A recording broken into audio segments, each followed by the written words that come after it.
各位觀眾朋友，大家好，又係我。今日我哋又嚟到呢個熟悉咗不過嘅系列啦。Minecraft 方塊教學之新手教學，冇錯。我哋今一集呢就嚟到黃金啦。我哋上一集就講咗銅啦、鐵啦，咁我哋今一集就嚟到黃金啦。咁黃金作為呢個速度最快嘅工具啊，呢個超快工具啊，呢個鎬啊、斧啊。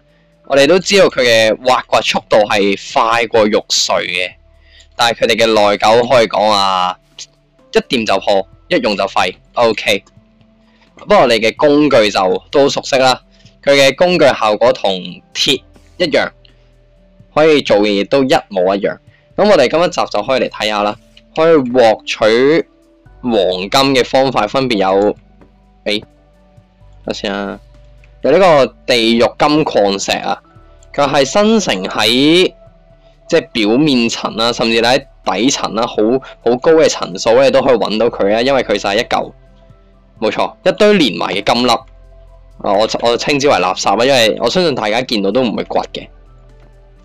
OK， 其次就係呢個我哋嘅粗金啊，佢喺金礦物啦、大洞穴啦，亦可以見到啊，佢嘅作用就係可以分解9個粗金出嚟啦，冇錯，佢就好用，冇乜用。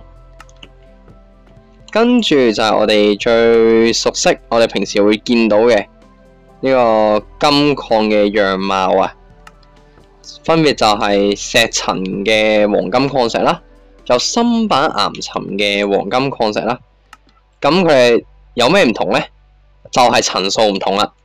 咁顧名思啦，面層同埋底層可以攞到嘅嘢啦，咁直接燒咧都係會變成呢個黃金塊啦、黃金锭啦、黃金锭塊啦。咁黃金锭塊同樣可以分解金粒啦。咁我相信呢一套系統應該觀眾朋友都好熟練啊。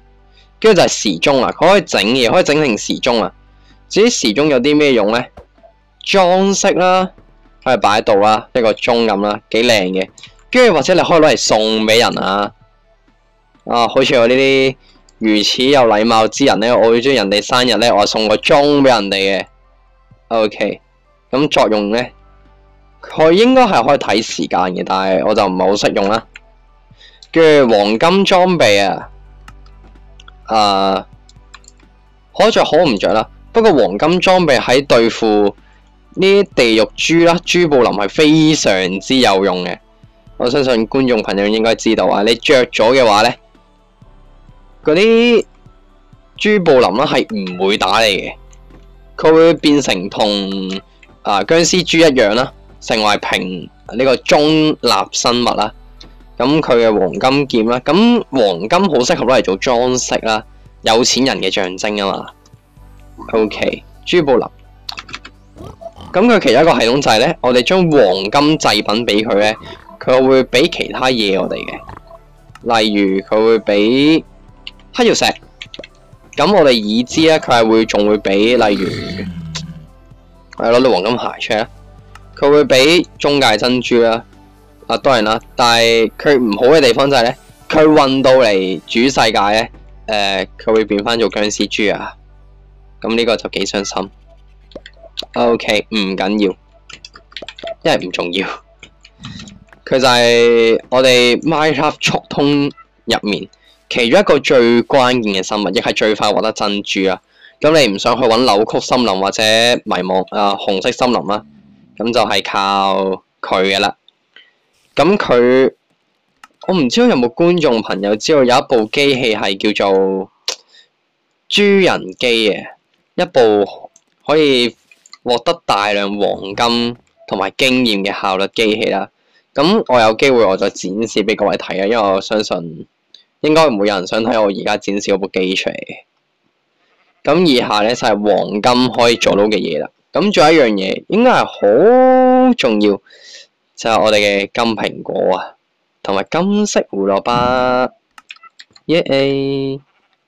咁金蘋果食咗佢會增加2點生命值啦，同埋同時間可以獲得護盾同埋生命恢復。咁金胡蘿蔔咧冇乜特別，係冇乜特別。黃金胡蘿蔔可以即係攞去俾馬啦，同埋驢繁殖變成驢啊！呢個係佢繁殖出嚟嘅其中一個方法啦。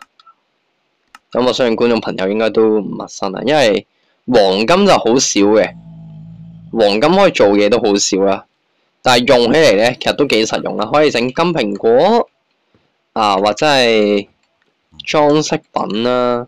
咁我自己就好中意用黃金嚟進行一啲即係裝飾啊、點綴嘅感覺啦。OK，咁我哋咧今一集就非常之快啊，因為5分幾鐘啫。咁各位觀眾朋友中意我影片同埋中意我嘅講解嘅話咧，記得訂閱啦、點讚、分享俾你身邊更加多嘅朋友仔嚟睇我嘅影片啊！咁我哋下一集再見，拜拜。